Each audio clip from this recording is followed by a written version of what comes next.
intro.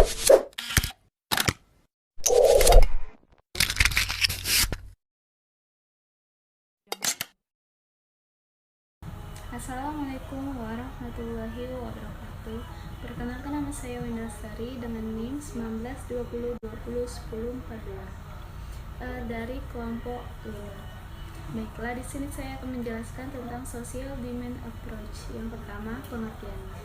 Menurut Fendrianto, pendekatan kebutuhan sosial atau social demand approach adalah suatu pendekatan dalam perencanaan pendidikan yang didasarkan atas tuntutan atau kebutuhan sosial akan pendidikan.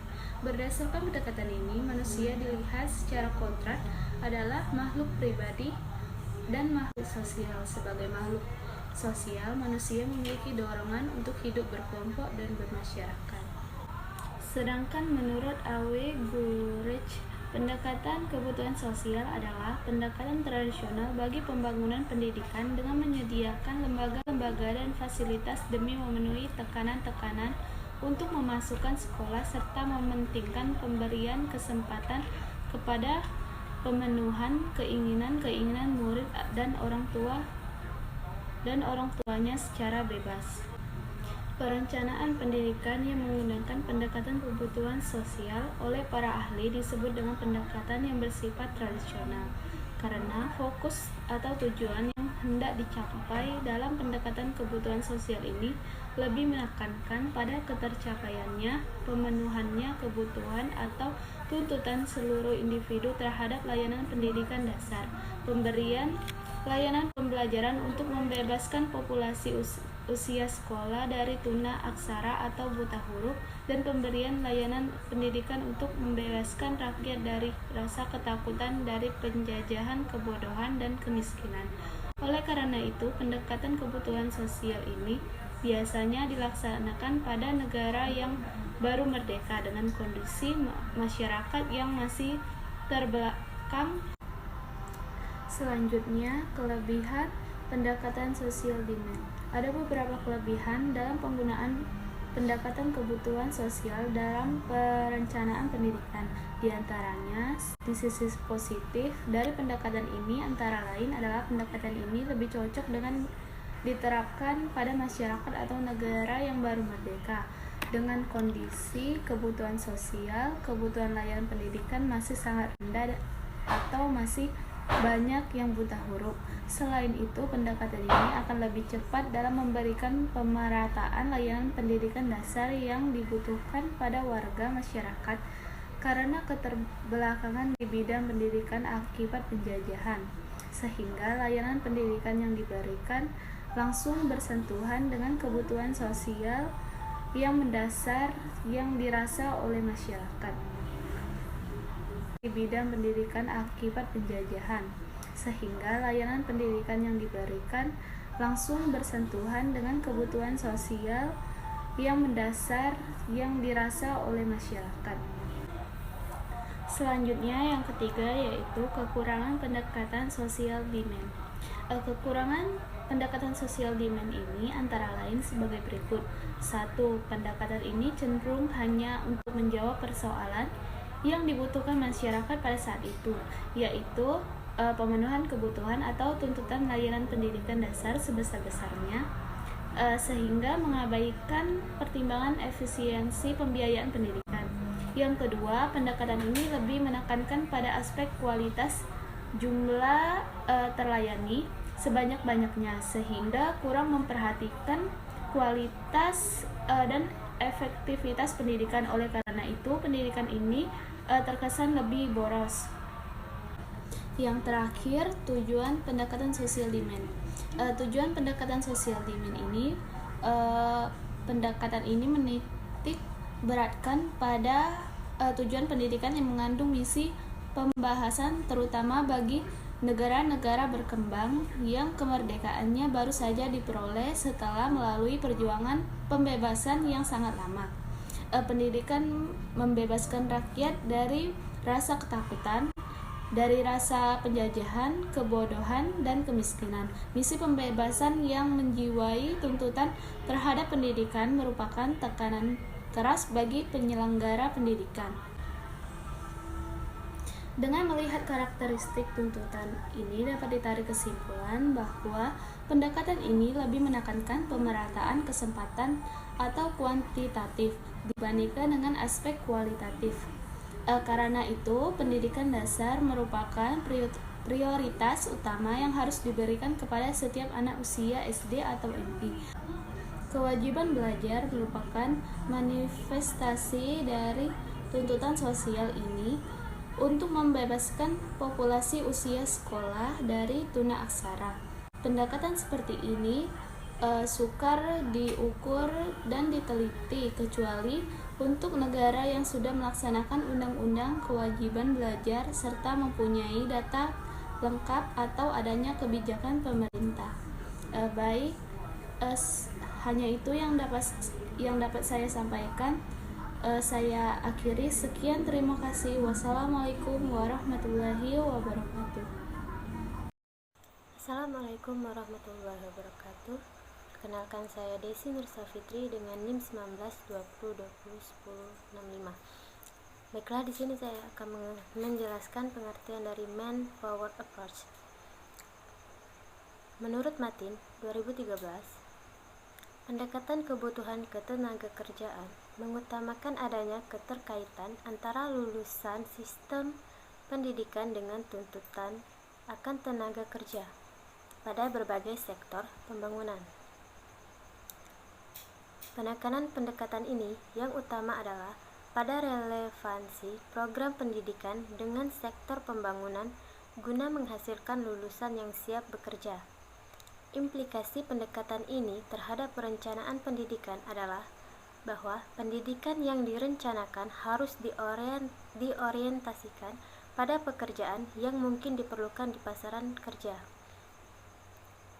Selain itu, ada juga menurut Endang Sunario, perencanaan pendidikan merupakan suatu proses rasional dalam perumusan kebijaksanaan, suatu instrumen dan teknik dalam penentuan prioritas, dan merupakan bagian integral dari perencanaan pembangunan sosial ekonomi suatu bangsa, serta merupakan jembatan penghubung antara harapan peserta didik, orang tua, masyarakat, dan pemerintah dalam mencapai tujuan pendidikan. Pendekatan ini mendesain perencanaan pendidikan dikaitkan dengan pengembangan tenaga manusia melalui pendidikan, guna memenuhi tuntutan kebutuhan sektor perekonomian. Adapun kelemahan dari Man-Power Approach. Yang pertama, peranan yang terbatas terhadap perencanaan pendidikan, misalnya mengabaikan SD karena tidak langsung menyentuh dunia kerja, padahal tenaga-tenaga semi-skilled dan unskilled tetap dibutuhkan. 2. Menggunakan klasifikasi dan rasio manpower yang didasarkan atas keadaan masyarakat yang telah mencapai taraf ekonomi industri. Yang ketiga, prakiraan yang tidak dapat dipercaya mengenai kebutuhan manpower bagi perencanaan pendidikan karena ketidakpastian ekonomi dan teknologi. Selanjutnya, yang terakhir adalah apabila pendekatan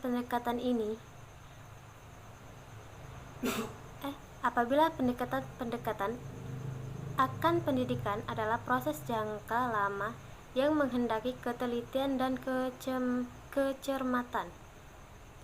Konsep pendekatan ketenagakerjaan adalah pendekatan yang mengutamakan keterkaitan lulusan dengan tuntutan kebutuhan tenaga kerja. Apabila dikaji dari semakin membengkaknya angka pengangguran, maka keperluan untuk mempertemukan antara dunia pendidikan dengan dunia kerja semakin mendesak. Pendekatan manpower ini tidak melihat apakah ada permintaan dari masyarakat atau tidak, apakah masyarakat menuntut untuk dibuatkan suatu kebijakan pendidikan tertentu atau tidak, apakah masyarakat menuntut untuk dibuatkan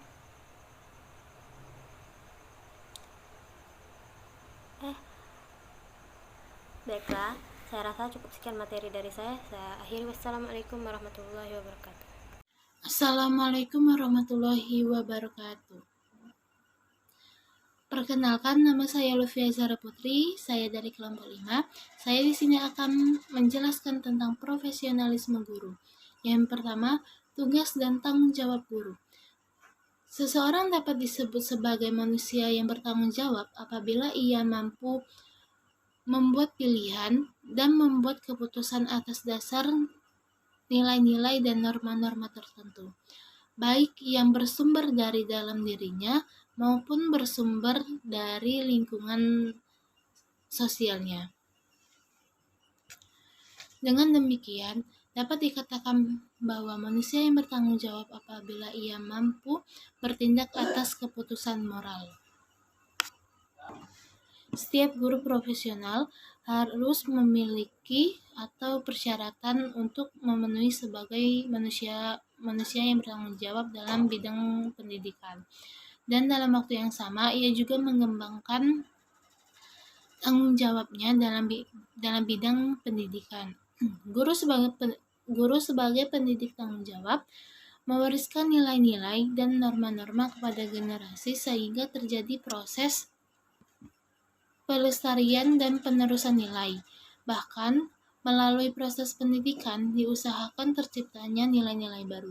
Maksudnya adalah di sini guru tidak hanya memberikan ilmu-ilmunya, mengajarkan peserta didiknya, guru juga bertanggung jawab untuk memberi nilai-nilai kepada peserta didiknya, mulai dari memberi tugas seperti menulis dan membaca. Nah, jadi guru tidak hanya menjelaskan materi, tetapi guru juga bertanggung jawab atas untuk memberikan nilai. Kehadiran guru dalam proses pembelajaran sebagai sarana mewariskan nilai-nilai dan norma-norma masih memegang peran yang sangat penting. Peranan guru dalam pembelajaran tidak bisa digantikan oleh hasil teknologi modern seperti komputer dan lainnya. Masih terlalu banyak unsur manusiawi, sikap, sistem, nilai, perasaan, motivasi, dan kebiasaan lain-lainnya. Selain itu, tugas seorang guru yang mulia dapat mendapatkan derajat yang tinggi yang diberikan oleh Allah Subhanahu wa Ta'ala disebabkan mereka mengajarkan ilmu-ilmu kepada orang lain. Nah, salah satu faktor yang paling menentukan dalam proses pembelajaran di kelas adalah guru. Tugas guru yang paling utama adalah mengajar dan mendidik. Sebagai pengajar, guru berperan aktif antara peserta didik dengan ilmu pengetahuan. Secara umum, dapat dikatakan bahwa tugas dan tanggung jawab yang harus dilakukan oleh guru adalah mengajak orang lain berbuat baik. Tugas tersebut identik dengan dakwah Islamiyah yang bertujuan mengajak umat Islam untuk berbuat baik. Allah Subhanahu wa Ta'ala berfirman dalam Quran surat Ali Imran surah ketiga ayat 104 yang berbunyi, A'udzubillahi minasyaitonirrajim. Bismillahirrahmanirrahim. Wal takum minkum ummatun yad'una ilal khairi wa ya'muruna bil ma'rufi wa yanhauna 'anil munkar wa ulaika humul muflihun. Yang artinya, dan hendaklah di antara kamu segolongan umat yang menyeru kepada kebijakan, menyeru kepada yang makruh, dan mencegah dari yang mungkar. Mereka itulah orang-orang yang beruntung. Mengapa guru dikatakan sebagai penolong orang lain? Karena dia menyampaikan hal-hal yang baik yang sesuai dengan ajaran-ajaran Islam, agar orang lain dapat melaksanakan ajaran Islam. Dengan demikian, akan tertolonglah orang lain dalam memahami ajaran Islam. Syahid Qutb mengatakan bahwa ayat mengharuskan sekelompok orang untuk menyuruh berbuat baik dan melarang berbuat mungkar. Berdasarkan ayat dan tafsir di atas dapat dipahami bahwa dalam melaksanakan tugas dan tanggung jawab, guru berkewajiban membantu perkembangan anak untuk menuju kedewasaan yang sesuai dengan ajaran Islam. Dengan tujuan pendidikan, terkadang atau terkandung unsur tujuan yang bersifat agamis, yaitu agar terbentuk manusia yang beriman dan bertakwa terhadap Tuhan Yang Maha Esa. Agama datang menuntut manusia untuk memperkenalkan mana yang ma'ruf dan mana yang mungkar. Oleh karena itu, hendaklah guru untuk mengarahkan peserta didiknya kepada yang ma'ruf dan menjauhi yang mungkar, supaya mereka bertambah tinggi nilainya, baik di sisi manusia maupun di hadapan Allah. Maksudnya di sini, guru hendak atau wajib untuk mengarahkan peserta didiknya, untuk mengarahkan hal yang mana yang baik dan yang mana yang buruk, hal yang harus kita jauhkan dan hal yang harus kita dekatkan. Seperti dalam hadis riwayat Al-Bukhari yang berbunyi, An Abdillah bin Amri annan Nabiyyir sallallahu alaihi wasallam qala ballighu anni walau ayat. Artinya dari Abdullah bin Amr, dia berkata, Nabi Shallallahu Alaihi Wasallam bersabda, sampaikanlah dari ajaranku walaupun satu ayat. Berdasarkan hadis di atas, dapat dipahami bahwa tugas dan tanggung jawab yang harus dilakukan oleh orang yang mengetahui, termasuk pendidik atau guru, adalah menyampaikan apa yang diketahuinya atau ilmu kepada orang yang tidak mengetahui. Guru merupakan pemimpin pendidikan dalam melaksanakan proses pembelajaran. Guru harus dapat bertanggung jawab terhadap Allah atas kepemimpinannya sebagaimana terdapat dalam hadis riwayat Al-Bukhari yang artinya Abdullah bin Umar berkata, saya mendengar Rasulullah Sallallahu Alaihi Wasallam bersabda, setiap kamu adalah pemimpin dan setiap kamu akan diminta pertanggungjawaban atas kepemimpinannya. Apabila dilihat dari rincian tugas dan tanggung jawab yang harus dilakukan oleh guru, Al-Arsi yang mengutip pendapat Al-Ghazali bahwa mungkin itu saja yang bisa saya jelaskan. Nanti akan dilanjutkan oleh Tri Nadia Putri untuk melanjutkan materinya. Baiklah, saya mohon maaf atas kesalahan kata-kata yang saya ucapkan. Kepada Allah saya mohon ampun. Wabillahi taufiq wal hidayah. Wassalamualaikum warahmatullahi wabarakatuh. Assalamualaikum warahmatullahi wabarakatuh.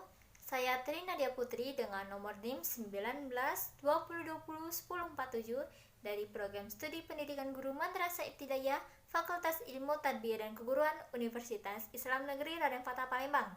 Di sini saya akan melanjutkan penjelasan dari teman saya sebelumnya tentang tugas dan tanggung jawab seorang guru.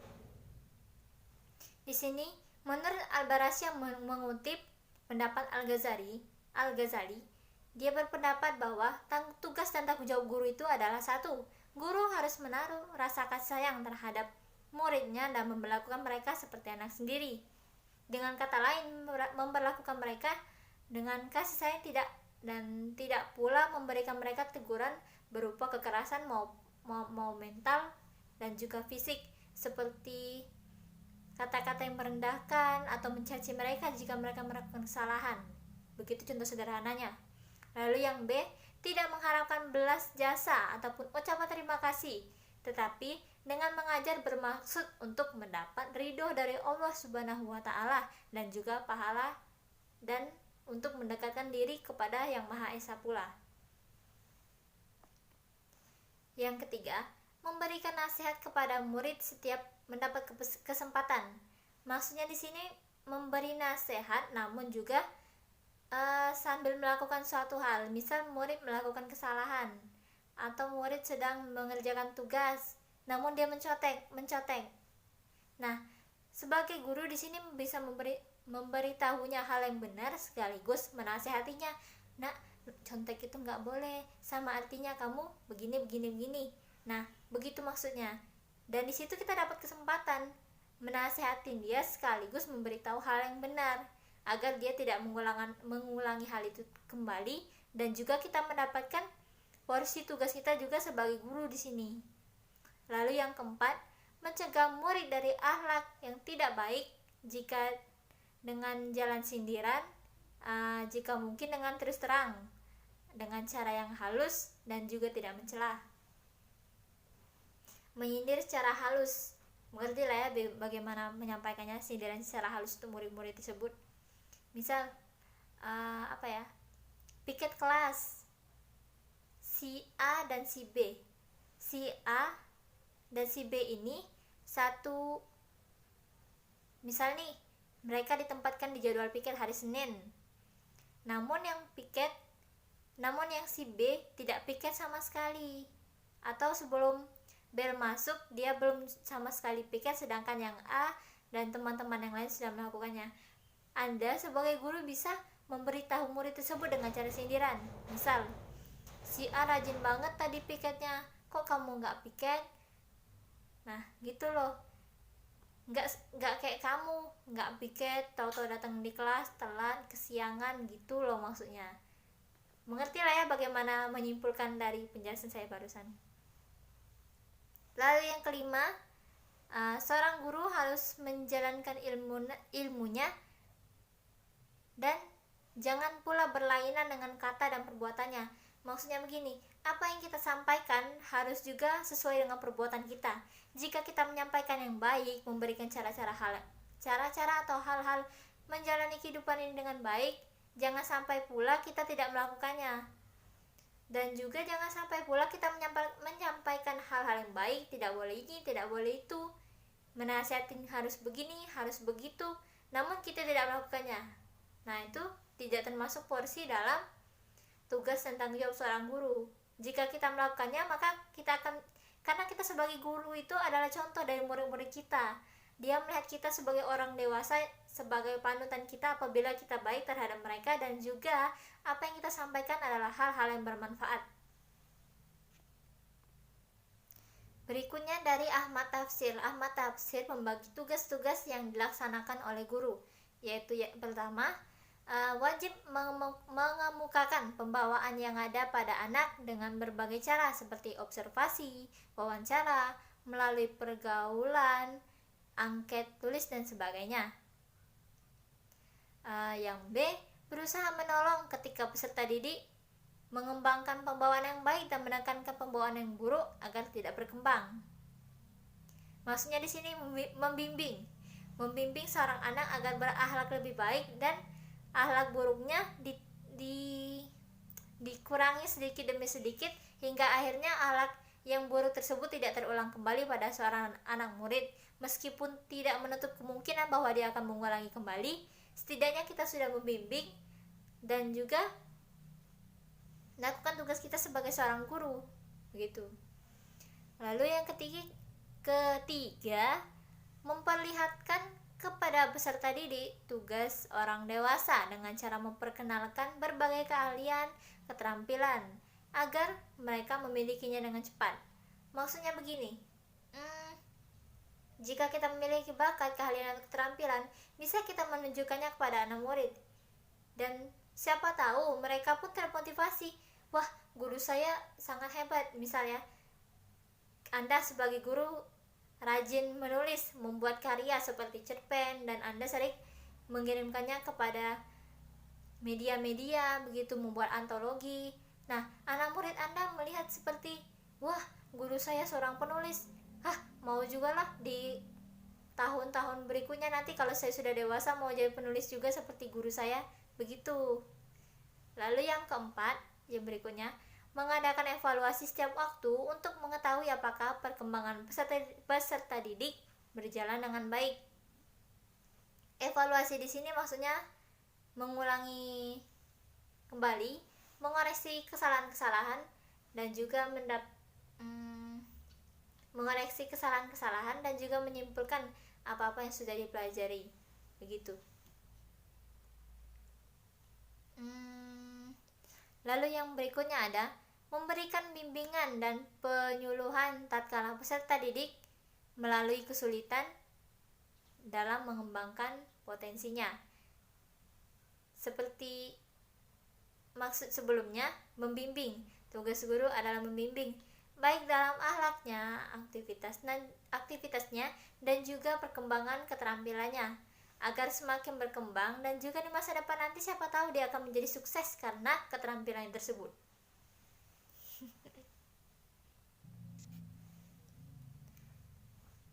Berdasarkan pendapat-pendapat yang telah saya sampaikan tadi, bahwa diketahui bahwa tugas dan tanggung jawab seorang guru bukan hanya mengajar atau menyampaikan kewajiban kepada peserta didik, murid atau siswa, akan tetapi juga membimbing mereka secara keseluruhan hingga terbentuk kepribadian muslim berakhlak baik. Begitu. Sehubungan dengan hal itu pula, Zainal Abidin menegaskan bahwa tugas dan tanggung jawab seorang guru yang utama yang harus dilaksanakan yaitu terutama pendidikan agama Islam adalah membimbing dan mengajarkan seluruh perkembangan kepribadian peserta didik pada ajaran Islam. Menurut Al-Ghazali, guru harus memiliki akhlak yang baik karena peserta didik selalu melihat pendidiknya sebagai contoh yang harus diikutinya. Seperti kata saya tadi, guru adalah seorang panutan oleh seorang murid karena guru itu adalah sosok yang dewasa yang mengajarkan apa-apa terhadap dia, apa-apa yang belum dia ketahui hingga yang dari yang belum tahu menjadi tahu dan yang belum bisa menjadi bisa. Pendapat berikutnya yaitu dari Uhbiyati. Beliau mengungkapkan tugas dan tanggung jawab yang harus dilaksanakan oleh guru yaitu sebagai berikut: 1. Membimbing peserta didik kepada jalan yang sesuai dengan ajaran agama Islam. Yang kedua, menciptakan situasi pendidikan keagamaan yaitu suatu keadaan di mana tindakan-tindakan pendidikan dapat berlangsung dengan hasil yang memuaskan sesuai dengan tuntutan ajaran agama Islam. Berikutnya dari Nizar. Beliau mengungkapkan bahwa rangkaian tugas guru dalam mendidik yaitu rangkaian mengajar, memberikan dorongan, memuji, menghukum dalam kurung, memberikan hukuman yang tidak terlalu berat dan tidak membebani seorang murid, dan juga memberikan contoh dan pula membiasakan hal-hal yang baik. Dan ada lagi pendapat dari Barnadib menambahkan bahwa tugas guru terkait dengan perintah, larangan, menasehati, pemberian hadiah, pemberian kesempatan, dan menutup kesempatan. Dengan demikian dapat diketahui dan dapat dipahami bahwa seorang guru bukan hanya sekedar mengajar. Di samping itu juga, guru adalah seorang yang bertugas sebagai seorang motivator, sehingga seluruh potensi peserta didik dapat teraktualisasi atau terlaksana secara baik dan dinamis. Dan begitulah tanggung jawab seorang guru dan juga tugas-tugasnya. Menjadi guru itu pun bukan hal yang mudah, harus meluangkan tenaga, meluangkan waktu, dan membagi ilmunya juga bukan sembarang ilmu, karena apa yang kita ajarkan akan ditiru oleh murid kita. Maka dari itu sebelum menyampaikan kita harus mengoreksi terlebih dahulu apa yang akan kita sampaikan, seperti itu. Baiklah, mungkin sekian penjelasan dari saya yang insya Allah bisa kalian pahami. Terima kasih sebelumnya. Lanjut ke penjelasan berikutnya. Wassalamualaikum warahmatullahi wabarakatuh. Sampai jumpa. Assalamualaikum warahmatullahi wabarakatuh. Perkenalkan, nama saya Yohana Leonari, NIM 1920201046. Program Studi Pendidikan Guru Madrasah Ibtidaiyah, Fakultas Ilmu Tarbiyah dan Keguruan Universitas Islam Negeri Raden Fatah. Baiklah, dalam video ini saya akan menyampaikan syarat-syarat guru profesional. Guru profesional adalah seseorang yang hidup dengan mempraktikkan suatu keahlian tertentu atau dengan terlibat dalam suatu kegiatan tertentu yang menurut keahlian. Sementara orang lain melakukan hal yang sama sebagai sekedar hobi untuk senang-senang atau mengisi waktu luang. Menurut Dr. Haji Syaiful Sagal MPD, dalam bukunya Kemampuan Profesional Guru dan Tenaga Kependidikan, beliau menuliskan bahwa standar yang dipersyaratkan menjadi guru yang profesional itu adalah terdapat 12 syarat. Yang pertama, mewariskan kebudayaan dalam bentuk kecakapan, kepandaian, dan pengalaman empirik kepada para muridnya. Yang kedua, membentuk kepribadian anak didik sesuai dengan nilai dasar negara. Yang ketiga, berjiwa Pancasila. Yang keempat, menghantarkan anak didik menjadi warga negara yang baik. Yang kelima, mengarahkan dan membimbing anak sehingga memiliki kedewasaan dalam berbicara, bertindak, dan bersikap. Yang keenam, memfungsikan diri sebagai penghubung antara sekolah dan masyarakat lingkungan, baik sekolah negeri maupun swasta. Yang ketujuh, harus mampu mengawali dan menegakkan disiplin baik untuk dirinya maupun murid dan orang lain. 8. Memungsikan diri sebagai administrator dan sekaligus manajer yang disenangi. 9. Melakukan tugasnya dengan sempurna sebagai amanat profesi. Yang ke-10, guru diberi tanggung jawab paling besar dalam hal perencanaan dan pelaksanaan kurikulum serta evaluasi keberhasilannya. Yang ke-11, membimbing anak untuk belajar memahami dan menyelesaikan masalah yang dihadapi muridnya. Yang ke-12, guru harus dapat merangsang anak didik untuk memiliki semangat yang tinggi dan gairah yang kuat dalam membentuk kelompok belajar, mengembangkan kegiatan ekstrakurikuler dalam rangka menggali pengalaman. Adapun guru profesional harus senantiasa meningkatkan kualitasnya. Guru yang baik akan meningkatkan kualitasnya dengan prestasi belajar peserta didik dan membantu peserta didik untuk mendapatkan nilai tinggi.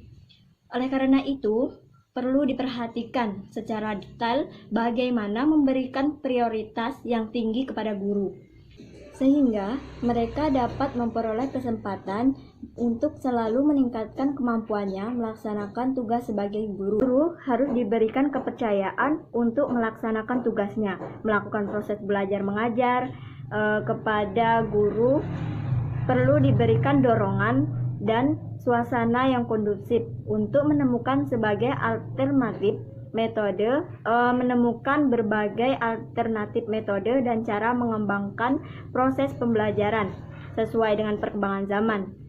Agar dapat meningkatkan keterlibatannya dalam melaksanakan tugas sebagai guru, dia harus memahami, menguasai, dan terampil menggunakan sumber-sumber belajar baru dirinya. 4. Kompetensi guru profesional. 1. Kompetensi pedagogik adalah membimbing anak, mengarah pada keseluruhan konteks pembelajaran, belajar, dan berbagai kegiatan yang berhubungan dengan kegiatan pendidikan yang semuanya dibimbing oleh guru. Artinya, disiplin yang berhubungan dengan teori dan praktek pendidikan, sehingga menyangkut studi dan praktek bagaimana cara terbaik guru untuk mengajar. Yang kedua, kompetensi kepribadian. Nah, kompetensi kepribadian ini, guru harus mampu menilai diri sendiri secara realistik, mampu menilai situasi dengan realistik, mampu menilai prestasi, menerima dan melaksanakan tanggung jawab, memiliki sifat kemandirian, dapat mengontrol emosi, menerima penerimaan sosial atau mau berpartisipasi aktif dalam kegiatan sosial dan memiliki sifat yang bersahabat dalam berhubungan dengan orang lain, serta memiliki filsafat hidup mengarah kehidupan berdasarkan filsafat hidup yang berakar dari keyakinan keagamaan yang dianutnya. Agama yang dianutnya. Yang ketiga, kompetensi profesional yang yaitu kemampuan penguasaan materi pembelajaran secara luas dan mendalam, yang memungkinkan membimbing peserta didik memenuhi standar kompetensi yang ditetapkan dalam standar nasional pendidikan. Yang keempat, kompetensi sosial adalah kemasyarakatan. Dengan demikian, guru dalam hal sikap, orientasi, atau perilakunya dalam berhubungan dengan orang lain mampu berkontribusi terhadap kegiatan sosial, serta mampu berkomunikasi dengan cara yang baik terhadap masyarakat pada umumnya. Baiklah, mungkin itu saja yang dapat saya sampaikan. Kurang dan lebihnya saya mohon maaf. Saya akhiri. Wassalamualaikum warahmatullahi wabarakatuh. Assalamualaikum warahmatullahi wabarakatuh.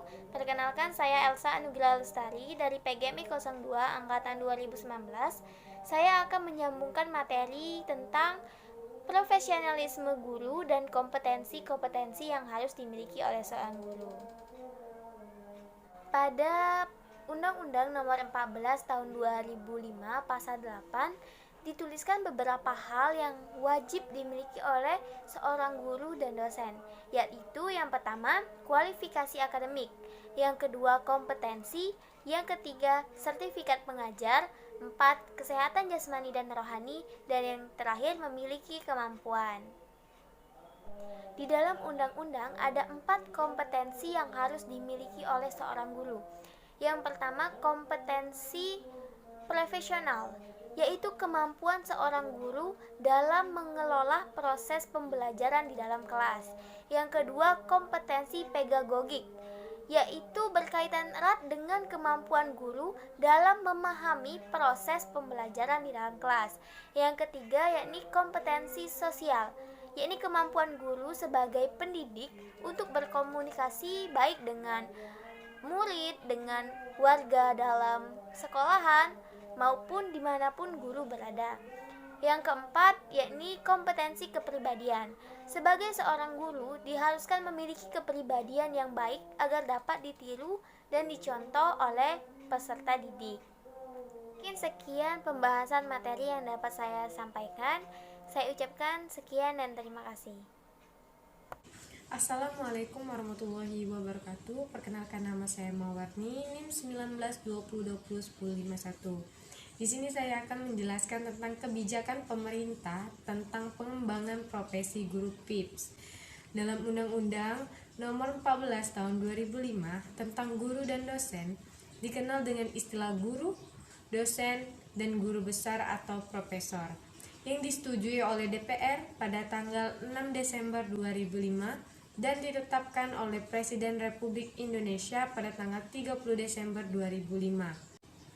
Adapun yang dimaksud guru adalah pendidik profesional dengan tugas utama mendidik, mengajar, membimbing, mengajarkan, melatih, menilai, dan mengevaluasi peserta didik.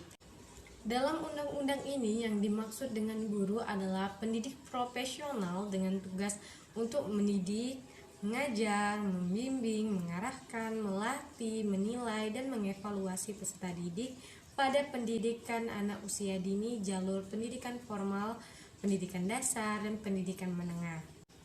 Dosen adalah pendidik profesional dan ilmuwan dengan tugas utama mentransformasikan pengembangan dan menyebarluaskan ilmu pengetahuan, teknologi, dan seni melalui pendidikan, penelitian, dan pengabdian kepada masyarakat. Selanjutnya, guru besar atau profesor adalah jabatan fungsional tertinggi bagi dosen yang masih mengajar di lingkungan satuan pendidikan tinggi. Profesional adalah pekerjaan atau kegiatan yang dilakukan oleh seseorang dan menjadi sumber penghasilan kehidupan yang memerlukan keahlian, kemahiran, atau kecakapan yang memenuhi standar mutu atau norma tertentu, serta melakukan pendidikan profesi. Penyelenggaraan pendidikan adalah pemerintah daerah, atau masyarakat yang menyelenggarakan pendidikan pada jalur pendidikan formal. Selanjutnya yaitu banyak upaya yang telah dilakukan oleh pemerintah Indonesia guna melakukan upaya perbaikan pendidikan terhadap peningkatan kualitas guru.